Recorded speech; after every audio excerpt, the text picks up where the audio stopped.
మీ చుట్టాలంటే నా daily routine ఏంటో తెలుసా? ఫ్యామిలీలో ఎవరినో ఒక్కరిని మాత్రమే టార్గెట్ చేసి వాళ్ళని మెంటల్లీ హెరాస్ చేయాలి, డబ్బు లేని వాళ్ళని చేసి హేళన చేయాలి, డబ్బును చుట్టూ తిరుగుతా ఉండాలి, అన్ని పొగుడుతా. అందరూ మనలాగే గొర్రెలా బతకాలి అనుకోవాలి. ఒకవేళ అలా లేదనుకో, ఇందువల్లే ఫ్యామిలీ పొరిగిపోతుందని అందరికీ తగిలించాలి.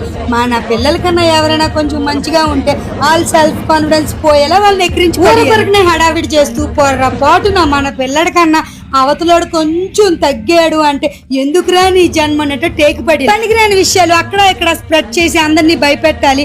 కావాలని నన్ను ఎవరు పట్టించుకోకపోయినా అటెన్షన్ కోసం వాళ్ళ గురించి వీళ్ళ గురించి ఫోన్లు చేసుకొని ఉంటాను. కుటుంబంలో ఉన్న ప్రతి ఒక్కరిని ముస్లిం ముతక అని తేడా లేకుండా అందరికీ పేర్లు ఎట్టేసి అందరి గురించి వెనకతలు మాట్లాడేసి మా పిల్లలు డప్పులు చెప్పుకొని ఆనందపడతా ఉంటాను. ఎప్పుడు నువ్వు కొంచెం లావున్నావు, తగ్గితే సూపర్ ఉంటావు అని చెప్పకుండా ఏటో నువ్వు నూనెలో వేసి పూరిలో పొంగిపోతున్నావు ఎక్కిరించాలి. నా బోకు పిల్లలు చేస్తున్న బోకు పనులన్నీ పక్కన పెట్టి పక్కనోడి మీద కాన్సన్ట్రేషన్ చేయాలి. నా బోకు పిల్లలు బొక్కలన్నీ పక్కన పెట్టి పక్కనోళ్ళ బొక్కలు ఎదిగి అన్ని తక్కువ చేసి మాట్లాడాలి. అయిన వాళ్ళకి ఆకుల్లో ఎట్టాలి, కానోళ్ళకి కంచాల్లో ఎట్టాలి. ఎంతసేపు నా దృష్టి నా రిలేటివ్ పిల్లల మీదే ఉండాలి. పక్కనోడు బాగుపడుతున్నాడు అంటే సిల్లంగెట్టిలి, పక్కనోడు సుఖంగా ఉంటున్నాడు అన్నా సిల్లంగెట్టిలి.